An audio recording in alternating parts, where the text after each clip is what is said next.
Hello everyone. तो आज का हमारा टॉपिक है रिलिंक्विशमेंट डीड। तो सबसे पहले हम इसका मीनिंग देखते हैं कि एक रिलिंक्विशमेंट डीड होती क्या है। तो ये एक लीगल डॉक्यूमेंट या इंस्ट्रूमेंट है, एक राइटिंग में एक इंस्ट्रूमेंट है जहां पर एक पर्सन क्या करता है, लीगली और फॉर्मली कोई भी उसका लीगल राइट गिव अप या रिलीज करता है in the name of some other person. ठीक है, अगर मान लो मैं हूँ, मेरे पास एक लैंड है। ठीक है, मैं ए हूँ, मेरे पास ये लैंड है। मैं बी के नाम पर अपना जो लीगल राइट है लैंड का वो रिलीज कर सकती हूँ, या उसे वो लैंड जो है वो गिव अप कर देती हूँ अपना लीगल राइट बी के फेवर में। तो इसे हम कहेंगे कि मैंने जो है अपना राइट वो क्या कर दिया, रेलिंक्विश कर दिया। मोड्स ऑफ ट्रांसफरिंग, ये एक मोड है of transferring rights of N immovable property. Registrar के सामने रजिस्टर होता है, नॉमिनल स्टैम्प ड्यूटी चाहिए होती है जो कि स्टेट टू स्टेट जो है वो डिफर करती है। अब हम देखते हैं कि रिलिंक्विशमेंट डीड बनती कैसे है।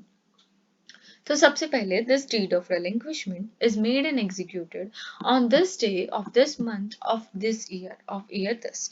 ठीक है, बाय किसने बनाई है, ए के वही चार चीजें हम देंगे, ए एज्ड दिस ना इतना, सन of this, resident of this. ठीक है, तो हम चार चीजें बताएंगे, ए एज्ड इतने साल, फादर्स नेम बताएंगे son of this and this, और रेजिडेंट बताएंगे resident of this and this. कहाँ तक बताएंगे, पिन कोड तक बताएंगे।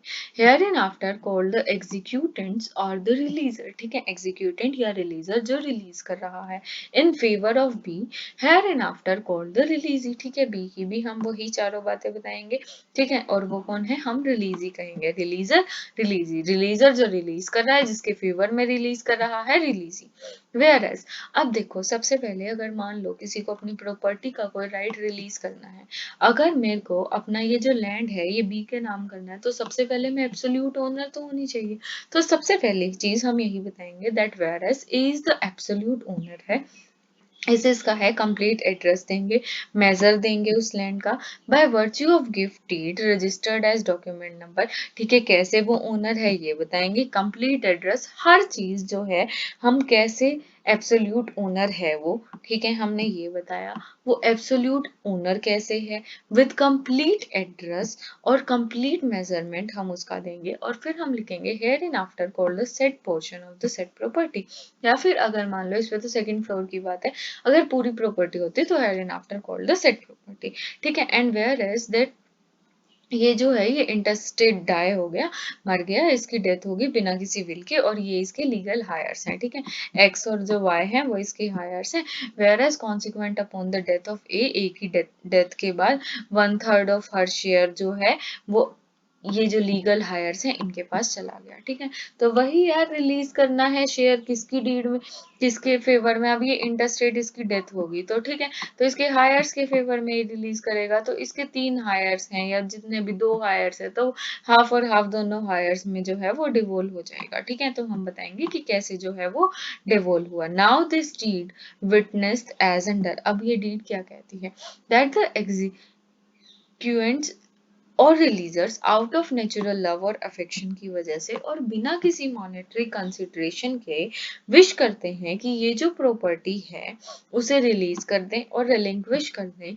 ये यहाँ है इन फेवर ऑफ इसके, ये वही उसका एड्रेस देंगे और उसकी सारी मेजरमेंट्स देंगे, एंड हेयर बाय अफर्म, और यहाँ अफर्म करते हैं और डिक्लेयर करते हैं that heir shall have no claim right line और interest in the entire property and the same shall vest absolutely in the said wife of thus the releasee। ठीक है, अब इसमें क्या हुआ, इसमें हमने एक चीज देखी कि ए है, ए की डेथ हो रही है। ठीक है, तो ए को पता है डेथ के बाद उसके हायर्स तक जाएगी, पर ए अपने हायर्स को ना देके उस प्रॉपर्टी को देना चाहता है किसको, अपनी वाइफ को।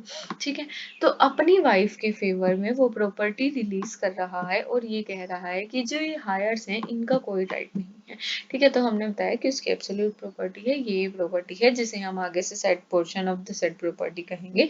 इंटरस्टेट अगर उसकी डेथ हो जाती है तो ये उसके हायर्स बचेंगे, और हायर्स के अकॉर्डिंग जो डेथ के बाद जो है वो हायर्स तक डिवोल्व होनी चाहिए। अब डीड क्या कहती है, डीड कहती है कि विश के अकॉर्डिंग जो रिलीजर है वो आउट ऑफ नेचुरल लव और अफेक्शन और बिना किसी मॉनेटरी कंसिडरेशन के लिए रिलीज और रिलिंक्विश कर रहा है अपनी वाइफ पे उसका पूरा एड्रेस डिटेल दे देंगे और यहाँ पर अफर्म और डिक्लेयर करता है कि हेयर्स के पास कोई राइट नहीं होगा, क्लेम राइट लाइन और इंटरेस्ट एंटायर प्रॉपर्टी, और एब्सोल्युटली वो किसके नाम पर होगी, वाइफ के नाम पर, जो कि कौन है, रिलीजी के नाम पर।